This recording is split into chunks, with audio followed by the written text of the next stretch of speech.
You're listening to episode number 41 of the UpRev Ninja podcast, and I'm your host, Tom Hudson. Hello, everyone. Welcome to the UpRev Ninja podcast. If this is your first time listening, thanks for joining us. This show is produced each week with the single intent of discovering the tips, tricks, hacks, and lessons learned from our guests that has catapulted them into living the best version of themselves. Join your host, Tom Hudson, as he continues his search for the best methods to uprev his life. Now, let's dive into the show. Today's guest is Russell Whitney, who's an entrepreneur, philanthropist, and a recognized worldwide leader in the business, real estate, investment, and financial training fields. He's prospered in both business and real estate and eventually used his knowledge and experience to help others to do the same. Yeah, I'm looking forward to chatting with you. I mean, quite a background that you've got. I read out your bio to my the audience earlier, and I'm really looking forward to getting in deep with you today. But before we do that, why don't you just give us, 30-second highlight reel of who you are and how you got to where you're at today in life? For sure, no problem. So I come from originally upstate New York, lived in Florida most of my life. Came from a true rags to riches family. My father and mother worked in a slaughterhouse, killing hogs, making around $5 an hour. And then my father picked up a book called Awakening the Financial Genius in You by Mark Harrelson, which was about real estate investing. And that's where he got into his real estate investing and entrepreneurship career. From there, growing up, I got to watch the whole transformation of really somebody being flat broke, to becoming a multi-millionaire and going through the transition of real estate investing, entrepreneurship, and then building a company that was a $250 million a year company. I had my own businesses at 16 years old, which was a car detailing business. I had 4 kids in my high school that worked with me cleaning the cars. I was making about $1,000 a week. This was on a part-time basis, and they did all the work. Wow. And then what's that? Wow, $1,000 a week. That's awesome. Yeah, I was making $1,000 a week. It was pretty amazing to do. And, that started really getting my mind going at a young age that I could become a business owner without having a college degree. I never wanted to go to college. It never interested me. Personally, schooling never interested me at all. I mean, I get the point of basics of math and English, totally understand. But for me as an entrepreneur, I really could care less about algebra or trigonometry or biology. It just doesn't really apply a lot to what I do in business. Business is very simple. People make it complicated, more complicated than what it needs to be. So from there, when I graduated, I went and worked in a pool construction. I got a job working in building pools down in Florida.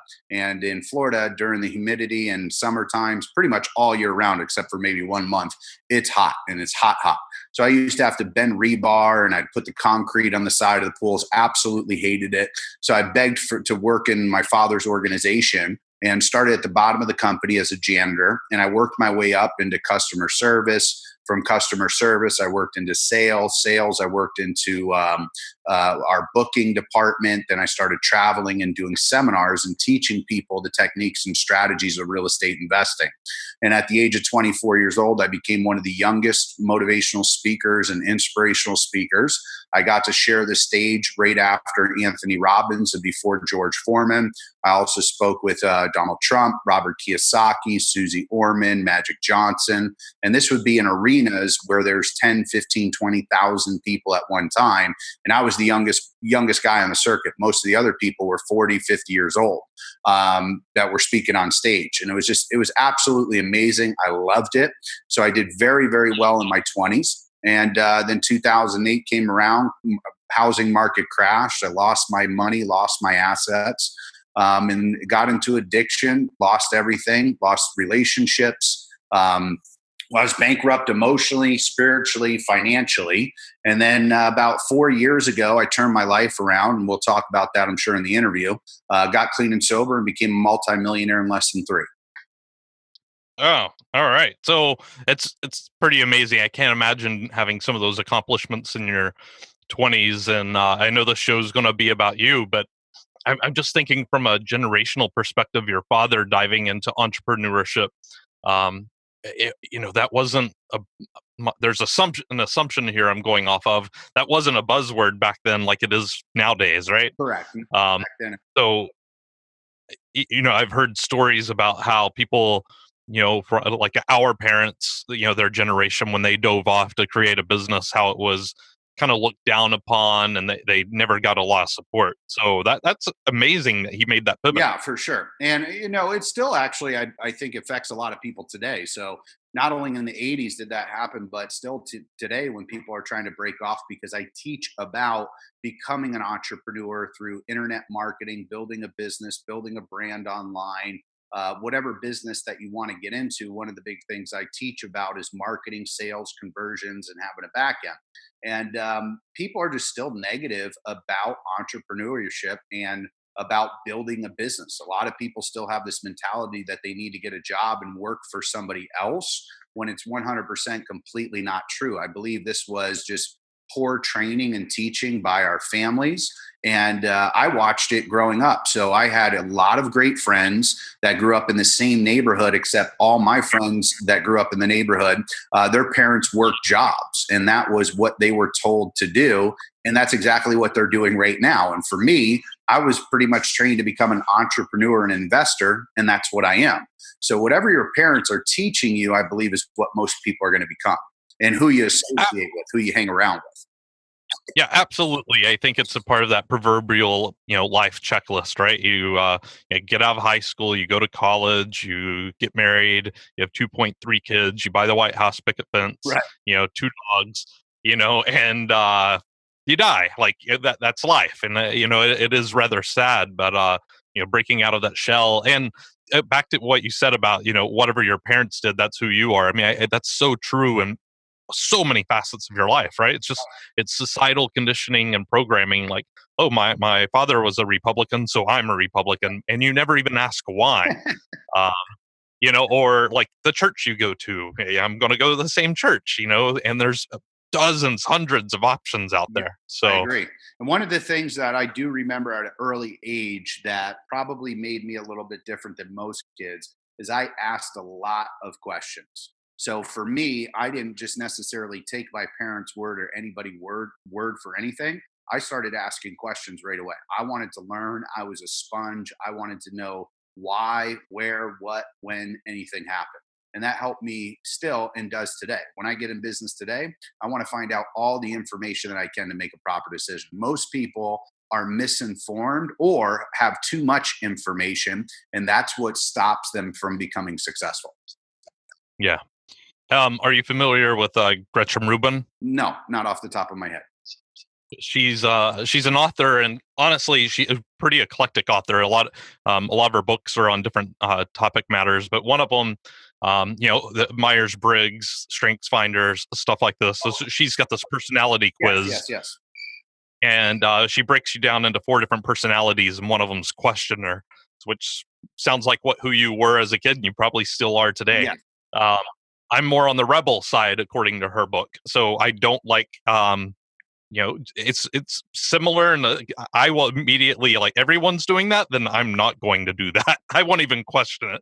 I just won't jump on the bandwagon. So I found a lot of people that are into entrepreneurship usually fall in one of those two Yeah, camps. for sure. I think on that test, if I remember, if it's color, there's a color code one, and one was the thinker or questioner, and one was the director, the A Yeah, personality. So I was pretty much 50-50 on those two.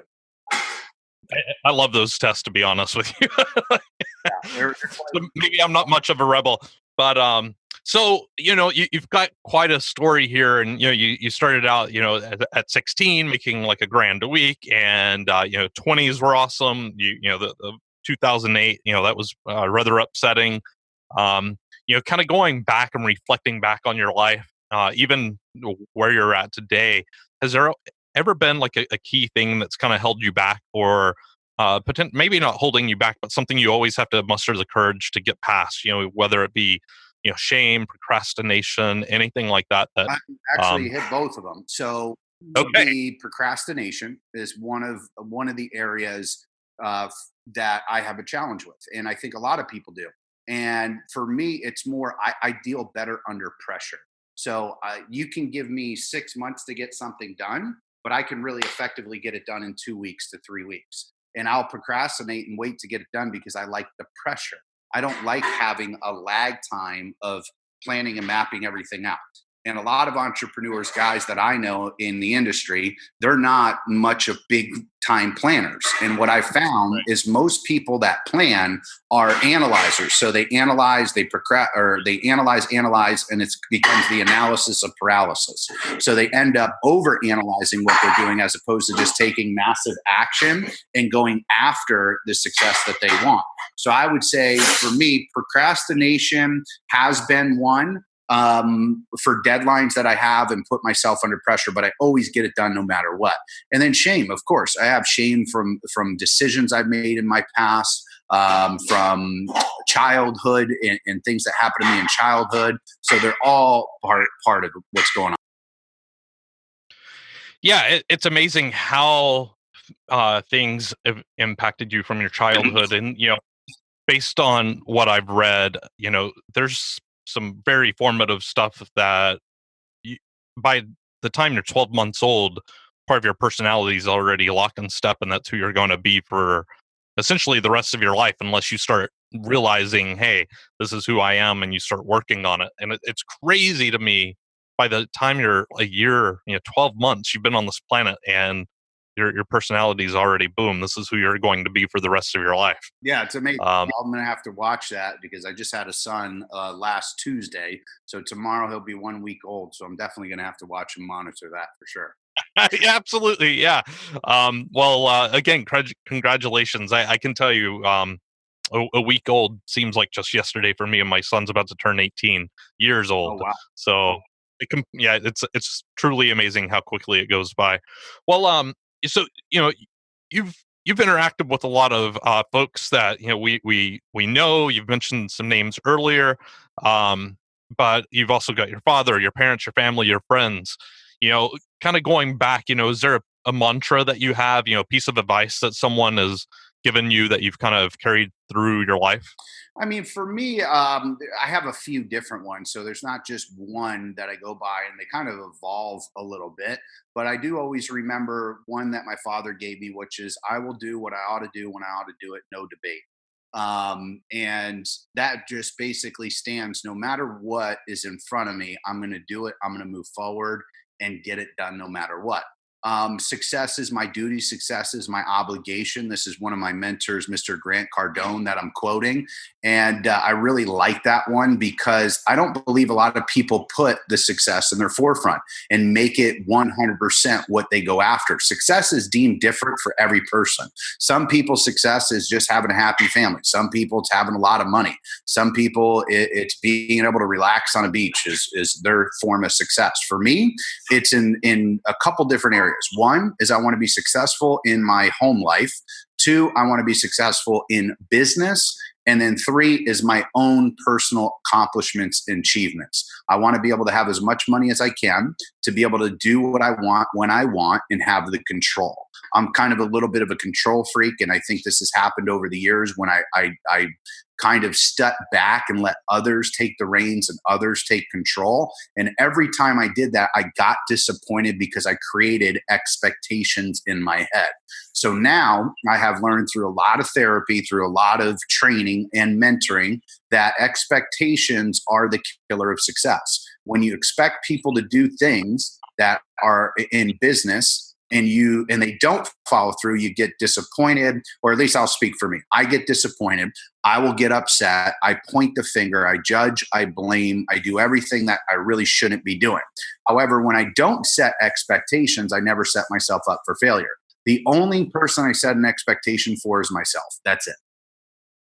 It's funny. I started outsourcing a lot of things in my personal life probably 8-9 years ago, and and I've been in management and leadership for 2 decades. So one thing I've learned early on in my career, and it's a lesson. It's a very similar to what I I want to say it's similar to what you're stating, but I anytime I give someone a task, Right. I do have expectations, but my rule is that they're only going to be able to meet about 80% of my expectations. Correct. First off, first off, I can't communicate everything that's in my head. I don't even know how to communicate, you know, Totally. everything requirements, right? Right. So, Yep. And it's awesome seeing their creativity and how they interpret it. And more often than not, it, they come back with something that totally left field, but it fits so well Mhm. for customers, clients, whatever. So, Right. And I don't get disappointed anymore. I mean, I used to get, I have certain expectations and goals that, of course, my company and people that work for me need to meet. But a lot of times my expectations were way too detailed, I guess. And exactly what you're saying, what's in my brain, I can't necessarily always communicate 100% perfectly for somebody to interpret and take the ball and run with it. Now, the ones that can, obviously, they're keepers, and that's who I want to work with, but that's probably 1% of anybody I've ever hired, worked with that can understand completely what's going on in my brain. Very, very few and far in between. So when it comes to business for me, one of the big things I do is I give them my guidelines, I give them my goals that I want to go after. But if I expect them to be 100% all the time, I'm always set up for failure. And I get disappointed, and then I get upset with that person, point the finger at them, and really it's all me. So when I point the finger at somebody, I got three pointing back at me. So I'm three times guilty. absolutely, yeah. Well, Russell, you've had a lot of challenges in your life, and I'm wondering, there's several things that kind of push us out of our comfort zone that has helped you grow and become who you are today. And, it could be one of a million things at any point in your life, but is there a part of your life that you reflect on, like, that's really kind of it pushed me out to become the person I am today? Yes, I would say my addiction. So I had a very severe addiction. I had an addiction to prescriptions. I had an addiction to crack cocaine, alcohol, you name it, whatever it was. I wanted it. And what happened is it's kind of the people you surround yourself with the most is who you're going to become. Or Yep. feather flock together and end up at the same destination. So it's really 100% true. As a kid, I didn't necessarily believe it, and when my parents would tell me it, I just kind of brushed it off. And what the hell do they know? I was a know-it-all back then, like most teenage kids. All right. And as I look back now, when I was successful in my early 20s and in my mid 20s, I was hanging out with all successful people, people that were going places, people that were doing and bettering themselves personally, spiritually, financially. And then 2008 came around, and a lot of those people that lost their money, we got into the doom and gloom. We got into drinking and got into drugs. And some of us just veered off and started hanging out with people that all they did was drugs, alcohol, and my life just began to spiral, and I became addicted to not only the drugs, but addicted to finding the drugs, addicted to doing whatever it takes to get that high, to relieve my shame and guilt of losing all of my money, lying to my friends, lying to my family members, and becoming the person that I never really wanted to be. So that guilt and shame would just eat at me every day. And the only way I could calm down my brain of the woe is me, life isn't fair, feel sorry for me, at least I thought at this time in my addiction, was feeding my addiction. And as it grew, it just got worse and worse and worse. I mean, it got to the point where I had a little bit of money so I could afford to go buy my drugs. And then it got to a point where I had to start pawning all of my possessions, things that I had accumulated over the years that I never thought in a million years I'd pawn. Then it got to the point where I stole from drug dealers to get high. I got to a point where I was on the streets panhandling. Like you could see if you're driving on a highway or you're going to a convenience store or 7-Eleven, you see that guy out front that's begging for money or asking for 20 bucks to fill up his gas tank. Well, that was me. It wasn't to fill up my gas tank. It wasn't to feed me for food. It was to feed my habit and drugs to go get high. And I remember I'd always just chase a high and run to the ghetto, run to areas that nobody in their right mind should ever be in to feed my addiction and get high.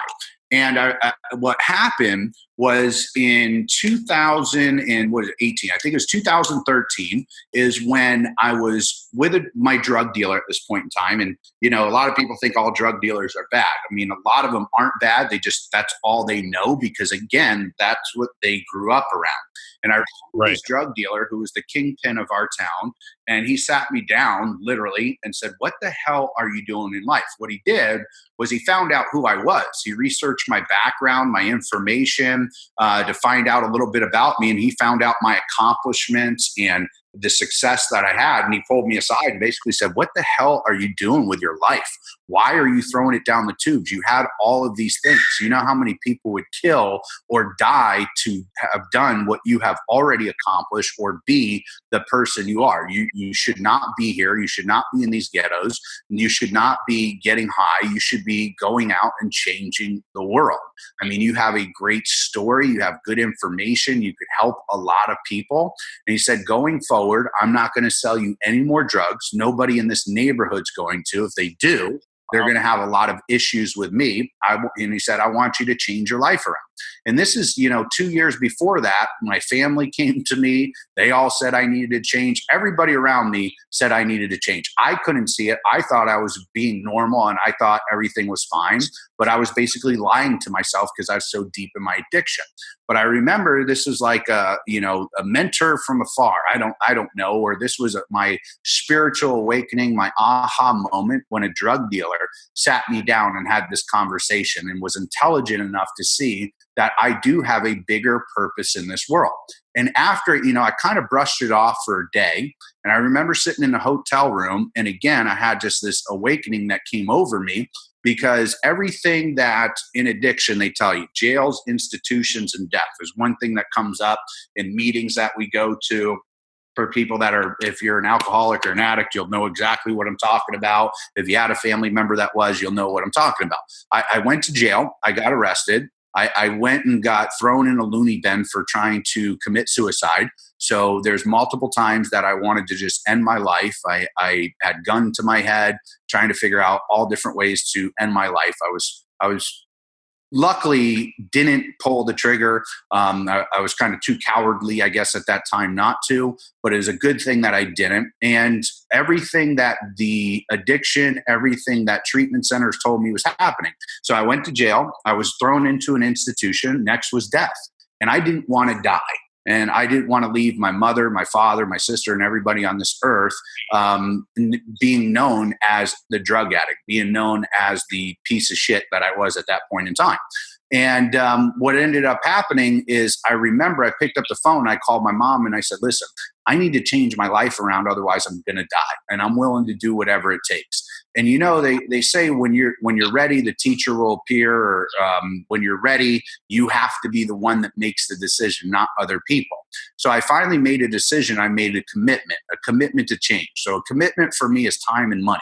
I put in time working on myself. So I took an entire year where all I did was work on myself and work on all of my character defects, work on all of my childhood traumas, work on all of my adult traumas, where I wronged people. I went and I made my amends. And it was probably one of the most spiritual, uplifting things I ever done, because I never thought in my life I had fault in anything. I thought it was always everybody else's fault. I played the victim for a very long time. And then finally, getting into treatment and getting clean, getting sober, I realized that it was me the entire time that was making the horrible decisions. It was me that was putting myself into bad situations, to be resentful towards each other, to be towards others, and also to be judgmental. And I learned through a lot of practice, a lot of training, a lot of therapy about becoming and being vulnerable. As a man, and men would understand and relate to it. You always hear this: be a man up, be a man, take it like a man. Don't cry, don't show your emotions, don't do this, don't do that.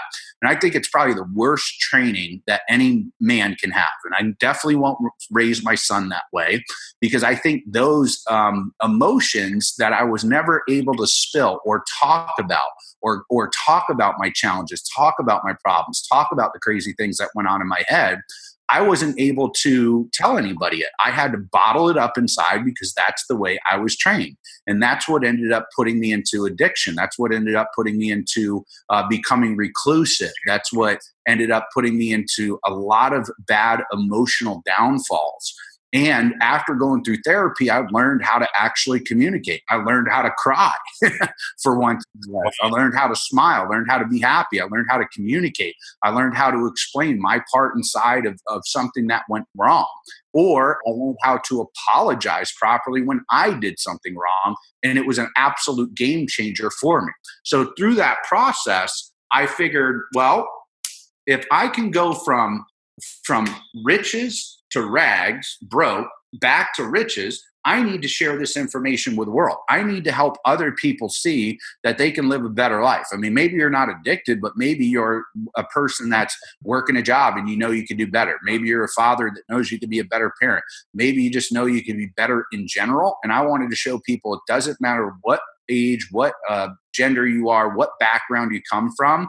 If you're make a commitment again is time, putting in time on yourself in whatever the business is, whatever your investment is. And then two is money, investing as much money as you can into your education, into mentors, into coaches, into therapists, whatever you need to get yourself fixed is the most important thing.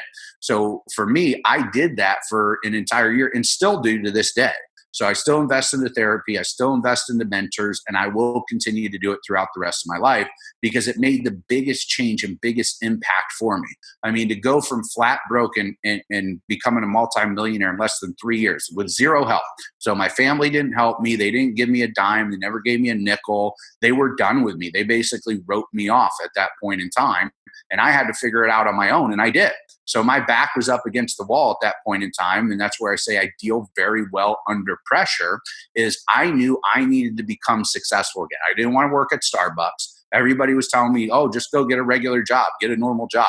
For me, getting a normal job is not normal. I think that's like the worst thing that anybody could do is just go work for somebody else unless you're aligned with their passion and purpose and you want to bring it to a bigger light. I can understand that. But working at Walmart or working at a 7-Eleven or working at a restaurant job, all those people know they can do better. They just don't know how. So when they get the right guidance, well, they can talk to somebody like me. They can talk to somebody like you where we can give the right guidance and structure and show them how they can become successful. But the biggest thing is they got to take the action. They have to follow through with it. So many people don't follow through. I train over 1 million people worldwide. In the past year, I would say I trained probably over 100,000 or so plus. And maybe 10% of the people actually follow through with what the heck we give them to do. The ones that follow what we teach, the ones that follow the steps that I lay out, become successful. Perfect example is this 22-year-old kid that I worked with and mentored over the past 2 years. I mean, this kid dropped out of college. He had $1,000 left to his name. I took him under my wing, and I took him from zero to last year he did over $3.5 million online. So he was willing to put in the work. He was willing to put in the time, energy, and effort, and he became successful. Every single story, I guarantee what I teach works. I just can't guarantee the people work. Right. No, I'm in agreement with you. I mean, it takes a lot of effort and, as our parents would have said, elbow grease. Right. And, but your story. So thank you for sharing that, Russell. And it is quite the journey. And, I'm still kind of in awe that the drug dealer put you back on the path. It's funny who the messengers can be in our life, and it's so awesome that you heard that message and came through to the other side, which may be a drug reference there if you know Jim Morrison. But anyway, Sure. and so I'm ready to do a documentary too on everything that happened. And take people actually through where I was over 4 years ago. I'm going to interview him. Hopefully, we've been trying to track him down, so I don't know exactly where he's at right now. But I want to show people that listen, not everybody's a bad person out there. There's a lot of great people. They just need better guidance. They need better teaching, support, network. If somebody's on this call and they're listening to it right now, and you're upset, you're depressed, or you have an addiction, you have issues, financial, emotional, spiritual, whatever it is, it's probably the proximity. The proximity of people you're around is what you're going to become 100%. So I change my proximity all the time. So yeah, you've gone through this transformation, and what do you do now to make sure that you don't fall back. And I mean, might sound like a ridiculous question, but what do you do to stay on track now? You mentioned you still invest in yourself. Coaches, mentors, training, therapy. Yep.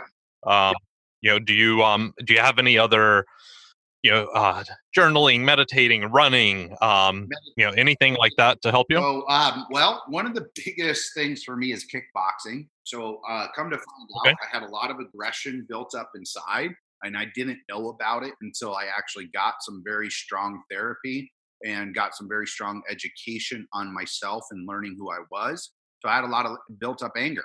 And also, one of the biggest challenges I had was living in the moment. So, I lived in the past a lot where I was always living in the future. I never was living right here and now. And then a mentor of mine got me into kickboxing. And kickboxing is probably one of the best meditations for me because during that hour class and one on one coaching I do, which I go almost religiously every day and do one on one for an hour. And it's the best meditation. I come out relaxed, I come out focused. And when you're kickboxing, you have to be in the moment. You can't be thinking about the past. You can't be thinking about the future. You got to be right there present. Otherwise, you're probably going to get hit with a kick or a punch, and it's not going to be a lot of fun. So for me, Yeah. I use that as one of them. The next thing I do is inventory. So I put an inventory on myself. And I also talk to the people that are around me and close to me and get feedback from them of how my behavior is or how they interpret my behavior. Now, I don't get it from employees, people that work for me, because they never give me the information I need. I got to get it from people that are close to me that are not afraid to tell me what I need to hear as opposed to what I want to hear. And a lot of employees will tell you what you want to hear. Friends will tell you what you need to hear. Mentors will tell you what you need to hear. So that information helps me tremendously on focusing to become a better person. The inventory is just looking back on a daily basis and seeing, okay, what did I do today? Did I, number one, follow through with accomplishing the goals that I have? So I rate down my goals every day. I rate down a minimum of 3 goals. And they may be new goals that I want to accomplish or consistent goals. When I see a consistent goal coming up all the time, I go after that goal. That's going to be my main focus point. Now, some will just be a daily goal that I want to accomplish in my business and get done for the day. And I look at it and I say, okay, what did I do that day to accomplish the goals? What actions did I put into place? And then the second thing I do is what's called a not to do list. So many people create to do lists. And I used to do this when I was younger. I'd create a to do list and I'd have 10, 20 items on there. And I would never get all 10 or 20 done. I would get max 3 done, if that. And so I got rid of the to-do list because I would disappoint myself for not getting everything done in that one day. And I limit it to 3 things. So I'm limited to 3 goals that I want to accomplish in my life or accomplish that day. And then I create a not to do list. What am I not going to do today? I'm not going to get angry. I'm not going to, get upset with myself. I'm not going to spend countless hours on social media that is not making or helping me grow personally, spiritually, financially. I'm not going to put myself around people that are negative. So all these not to do areas I want to look at and make sure I keep following that same not to do line.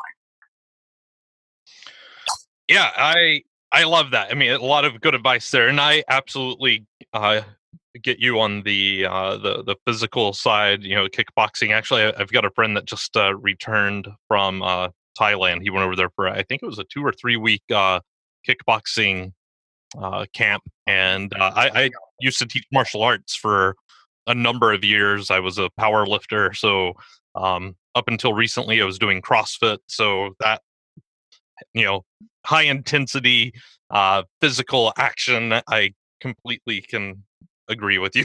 I had That's a lot a of huge fun too. help. I did some kickboxing over there last year.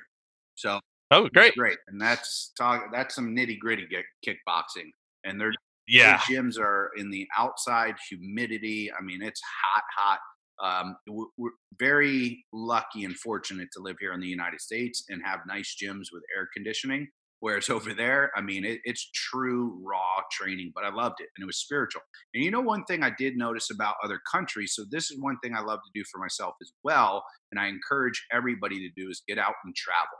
Don't stay in your area for too long. once a year, twice a year if you can. If you can do more, get out of the United States, get out of the country so you can see how people are in other areas. One, how they live, but what I like to see is how grateful people are in other countries. I mean, Mm, in Thailand, or I've been down to Haiti. I've been to Singapore, Hong Kong, Spain, Australia, um, all over Central America, many, many places. I mean, I can't even remember half of the places.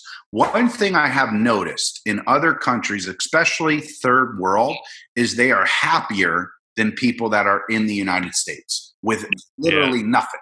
They're barely have clothes on their back. Their houses are shacks, and they got enough just to live for the day. But they are happy. They're happy personally and spiritually. So that for me shows me their gratitude of the day, gratitude of life and how precious it is. Whereas I believe for Americans, and I'm speaking for myself, we take things for granted, just, TV, or being able to have fresh air, being able to just get in a car and drive to another place. These little things are areas that a lot of Americans think that we're entitled to when we're not. And you take somebody Right. to a different country and they say, wow. And every time I've taken a friend or a colleague to another country and they see how great America is compared to anywhere else in the world and all the freedoms that we have and anything we have at our fingertips, it's a really life changer for a lot of people. So I always encourage people to get out and travel. Yep, I'm in agreement with you. Traveling has been pivotal in my life. Just like you said, the gratitude of how people, the gratitude that they do have, but also just the culture. Seeing the different culture, and you can see that in the United States, even going to different parts of the U.S. But yeah, I love. My wife and I actually just got back from Iceland a few weeks ago, I and went there last year. uh, It's beautiful. it's awesome, yeah, and, totally not what I expected. So, um, I learned so much, and, and I love that. Yes. Well, Very peaceful country. I love the people out there. They're positive. Did you go to Blue Lagoon? yeah, I did, and, I would recommend going, but after we got there, we found out there's, like, 200 public pools across the country, Yeah. and we were in downtown Reykjavik, and we were a 10-minute walk from 2 public pools. One of them was free, and the other was, I want to say, like $10 to get into. Right. Um, it didn't quite have the same atmosphere. You're in the city, but uh, it would have saved us hours of time and some money. But yeah, we enjoyed the Blue Lagoon, and we would definitely go back. Nice. Awesome.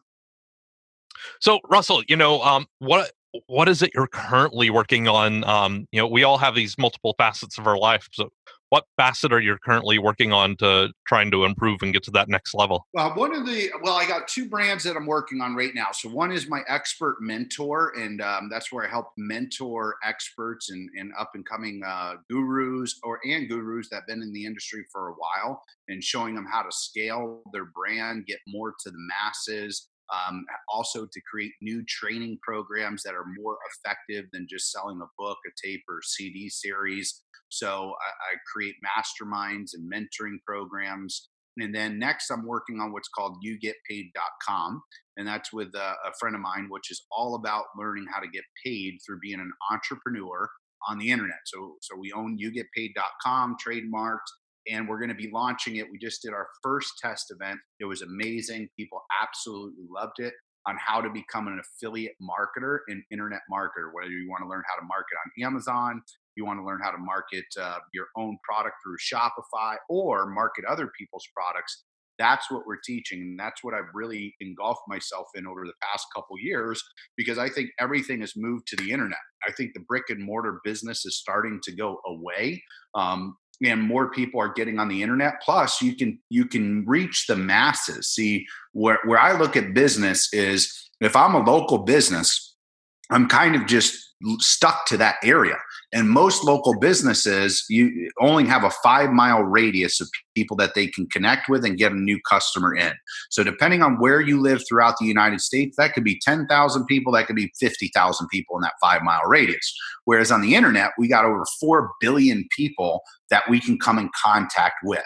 And I say, get your message, get your product, get your business out to the masses. If you're not being seen, if you're not getting your business out there on the internet, you will be dead in the water in the next couple of years. So I want to show people how they can create a successful business online, either their own business, and if they don't have one, show them how they can market other people's businesses and make money doing that. And then the next biggest thing is just helping people with their own hurdles and pitfalls that they have. So a lot of the coaching and mentoring I do is not just on the money side of things. It's also what's going on in the brain, what's going on between the ears. How do we relax? How do we filter out the information that's not useful? And how do we focus on the useful information to become a better you?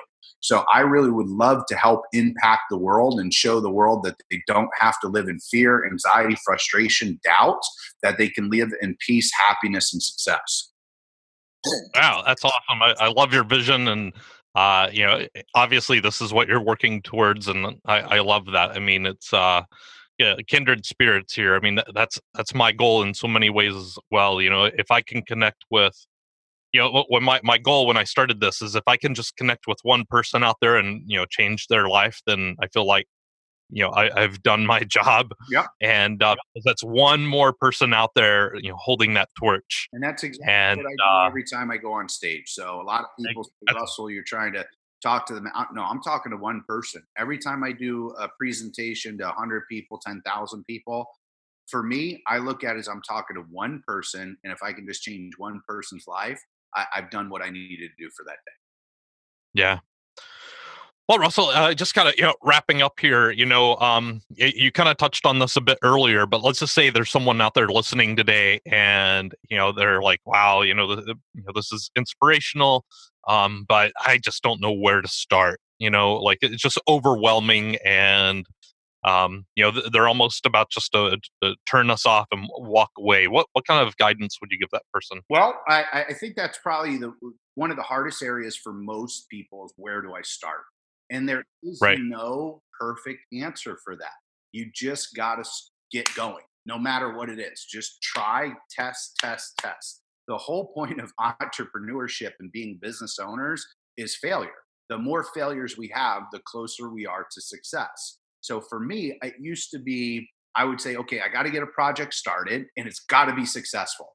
Now it's, I got to get a project started. If it's successful, great. If it fails, I'm going to learn from it. And now I'm going to be able to pivot and learn to know how to make it become successful, if that makes any sense. So I don't sit there and say, what is my starting point? My starting point is if I have an idea, I have a vision, I just go where I think my brain and or the attention of people need. If I'm worried about what's in it for me and not what's in it for the person, that's when I'm failing. So where the starting point is if you have a product, an idea, a service, or what you want to do, how are you going to service people? If you can figure that piece out, how do you service people, not yourself? That's when the success will happen. Every time I've gotten into a business where it's about just the money side of things, I have failed. Every time I've gotten into a business that's about helping somebody in true change or helping a person become successful, I've had great success because I wasn't worried about the money. Too many people are worried about the money and not the message. I think the message is what creates the money and brings in the money, if that makes any sense. So where I say you start is one, what is your idea? What is your passion and purpose? And how will it help others? And start with that one client, that one person. And the giving up piece is you don't give up no matter what. I mean, for me, I still have projects that I've been working on and ideas for 10 years, and I have not given up on it. Maybe I've gotten diverted from it, but I still don't give up on it because it's like what Think and Grow Rich, where they're talking about the guy that was digging for gold. And he quit a foot before hitting the biggest gold mine in the world. And then the next person bought it, hit it, and became a multimillionaire, right? So that story always resonated with me, is if I'm still actively working and going after what I want, eventually the success will follow. If I give up, it's always the fear of, why did I give up? what the unknown, and it's something that I'm going to live in regret and resentment. So I don't want to live in regret and resentment against myself. So why give up? There's really no point. People don't like quitters, and for me as a person, I don't like being a quitter on myself. So if you're a person that's at that pivotal point and you're getting to the stress level of, I just need to quit and go back and get a job, guess what? You're that much closer to your success. That's your point of where the biggest breakthrough is going to come. If you give up, you'll never have the breakthrough. If you stick and stay until you get your pay, you're going to have the biggest breakthrough, and you're going to say, damn, I'm glad I did stick with it. If you give up and you quit, you're going to be the person that says, damn, why did I quit 20 years later? Well, thank you for that advice and that guidance. Um, yeah, I think there's one thing in there that I wrote down as you were going through. Is something for me to ponder on, and maybe for you to think about. After the show, about going back, you had talked about entitlement here in the Yep. U.S. How it's very pervasive in our culture. Maybe that's where this kind of comes in, where I'm entitled to millions of dollars, rather than saying, how do I service people? Uh, yeah, I think that's what it is, So it's part of this culture that we've got here in this country. So I mean, if you look at like Facebook, right, or you oh, look at Apple computers, you look at Apple, you look at Bill Gates, you look at any big billionaire out there. They didn't get into their business originally because of money. That came secondary. They right. got into it to help change the world, revolutionize the world, and the money came after. Almost every successful person that I know that's a multimillionaire or billionaire tells me the money was secondary. They had a vision that they went after and they shared to the world, and the money came after. So the entitlement piece for Americans is what's holding them back. And that's one thing I show my students is a perfect example is, you probably have seen this, where people come from other countries that come into America and make more than our own Americans do. They set up businesses, they become multimillionaires. Why? Where they came from, they didn't have that entitlement. They didn't have that freedom. They didn't have that opportunity. When they get here, they take advantage of it, they go after it and become successful. Whereas Americans, it's like, it should be handed to us. Hell no, it's not handed to us. We got to go work as hard as the next person, if not harder, to become successful. Yeah, I agree. Yeah. Well, Russell, thank you for everything you've shared today. Is there anything that we didn't touch on that you'd be remiss if you didn't bring up? I mean, I would say the biggest thing for anybody that's listening to this podcast is a couple areas. One is, what information are you putting into your brain each day?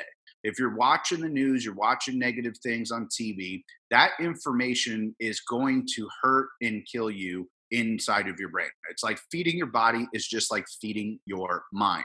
If you feed your body with fast foods, fatty foods, things you shouldn't eat or drink, you become obese, out of shape, could have a heart attack, could die, right? If you don't feed your body, you starve and you dehydrate.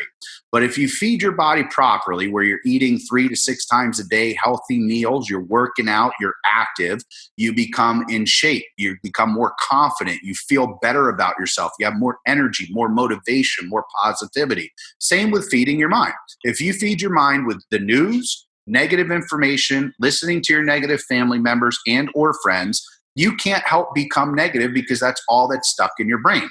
If you don't feed your brain with any information, it starves, dehydrates, and stays complacent. But if you read one new thing every day that's positive information and education, and you're consistently feeding your brain, you will have success, because you are feeding the beast. You're feeding the most important tool in your body. Most people neglect, after 22 years old, they stop their education. So they say education from 0 to 12th grade and then college. And once it's done, it stops. Well, guess what? The real education begins after 22 years old. Getting real world knowledge, reading a book, listening to a podcast, watching YouTube videos that are education. If you're pumping that data and information into your brain all the time, and that's all you're surrounded by, that's all you're going to become. That's the success that you're going to have. So feed your brain, feed the beast, feed the tool that's going to help your success. 2, proximity, getting around people that are going to help you. Finding the people, anybody that's negative about your goals and dreams. If your goal is to become a billionaire and somebody's negative about it and saying you can't do it, that's an immediate turnoff for me. For me, that person's done. I'm not going to associate with them anymore. I'm not going to work with them anymore because they don't believe in me, and they also don't believe that it can happen. So I don't want somebody that's going to hold me down. I want somebody that's going to lift me up, and that's also going to keep me accountable. So proximity of people. Who are those 5 people that are motivating you, inspiring you, and on your same goal and wavelength is super, super important. And then the third is action. So just because you obtain the information and get around the right people, your actions are what's going to speak louder for words. The more that you put in actions on a daily basis, the happier you're going to be, the more successful you're going to become. And you'll see within a matter of, it could be a year, 2 years, 3, 5, whatever it takes, whatever your goal was that you set out to accomplish will happen, period. If it doesn't happen, it's because you got away from those 3 areas. Wow. Okay. That's awesome. What a great way to wrap up the show. Thank you so much, Russell, for that summary and for everything that you shared with us, and for your time and coming on the show. Yes, no, I appreciate it. And, if anybody wants to get a hold of me, they can. I'm sure you'll put my social media up there. Instagram, I'm on Facebook, Twitter, and any area you want to get a hold of me on. I'm always looking to help people. I'm always looking to mentor. And if you're that person that wants to change your life, I'm here to help you do it. I will definitely include all of that. A couple of the books that got brought up, and I'm gonna have to quote Jim Rohn again about the 5 people in your life. But yeah, I'll have all that stuff in the show notes. And yeah, so thank you very much, Russell. I appreciate your time. Awesome, Tom. I appreciate it. Thank you, and have an amazing day. What an amazing interview. Russell really covered a lot of topics in this and talked about how, it's still vitally important for him to have coaches, mentors, and therapists in his corner fighting for him. And, he talked about after 2008 when, basically he went from riches to rags and fell into that deep state of despair and then turned himself around in, like, I believe he said 2013. And he did that by taking massive action and having those people in his corner. Outside of that, he really discussed how he did that, and he made sure that it wasn't just about making a quick buck. It was about how do you service people and, not yourself. And, the more failures that we have, the closer we are to success. He discussed that as well. Finally, how he just talked about, what are your inputs, TV, news, the food that you put in your body, how important all that is. You got to make sure you're feeding the mind and the body the right things. Otherwise, that can have a negative impact on you. So just constantly feeding the beast. Thanks for listening to the UpRev Ninja podcast with your host, Tom Hudson. Navigate to our website at uprev.ninja today, where you will find additional resources to help you discover the best version of you. While you're there, join our newsletter and join the discussion on your favorite social media platforms. We've got some awesome guests lined up to share with us how they are becoming the best versions of themselves. Again, thank you for listening. Now it's time to go out and uprev your life.